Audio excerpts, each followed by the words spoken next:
Méditation du 6 août. Comment vaincre les critiques? Selon mon ardent désir et mon espérance, je n'aurai honte de rien. Mais maintenant, comme toujours, Christ sera exalté dans mon corps avec pleine assurance, soit par ma vie, soit par ma mort, car pour moi, Christ est ma vie et la mort m'est un gain. Philippiens 1, verset 20-21. Sur quel motif sacré peut-on critiquer la vie et l'œuvre de Paul? Nous savons que même les religieux avaient et ont toujours des motifs fallacieux. Certains prêchaient sincèrement pour le salut, d'autres égoïstement pour la destruction. Certains cherchaient à compléter la grâce, d'autres à invalider la loi et l'obéissance. Alors que l'évangile du Seigneur mène à l'amour et à l'unité, l'évangile du diable mène à l'envie et au conflit. Le désir de Paul était de sauver les gens et de glorifier le Christ. Le but de ces détracteurs était de gagner des adeptes et de s'exalter. Pour ces derniers, la fonction se désintéresse de la mission. La critique déstabilise le détracteur plus que celui qui en est la cible. Comment peut-on se réjouir de ce genre de critique qui ne suit pas les traces de la Bible et qui cherche non pas à construire mais à détruire? L'apôtre est clair. Il dit que son procès se termine par la délivrance grâce aux prières des frères et sœurs à l'œuvre du Saint-Esprit. Paul ne dépendait pas de ses ressources limitées. Il comptait sur les ressources généreuses de Dieu. À cause de ses chaînes, le Christ a été reconnu. À cause des critiques qu'il a reçues, le Christ a été proclamé. Et à cause des crises auxquelles il a été confronté,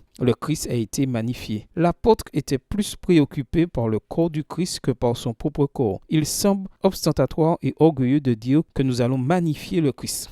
Lorsque les gens voient un croyant affronter les critiques et la crise avec sérénité et foi, alors le Christ est exalté et en ce sens magnifié. Un télescope rapproche les choses lointaines et un microscope nous permet de voir en grand les choses les plus petites. Un croyant comme celui-ci est dans ces circonstances permet aux autres de voir le Christ en plus grand et de plus près. Tel est le degré d'identification du but de la vie et de la vie par rapport au but. C'est pourquoi Paul pouvait affirmer que sa vie était le Christ et que s'il devait mourir pour lui, cela aussi serait un gain. Malby Babcock, l'auteur du chant intitulé This is my Father's World, le monde appartient à mon Père, s'est exprimé en ces termes. La vie, c'est ce pour quoi nous vivons. Pour certains, la vie est travail, argent, épanouissement, pouvoir ou gloire. Et pour vous, qu'est-ce que la vie? Nous savons ce qu'elle était pour Paul. Même face aux critiques et à la crise, vous pouvez maintenant compléter votre verset, car c'est pour moi, vivre c'est.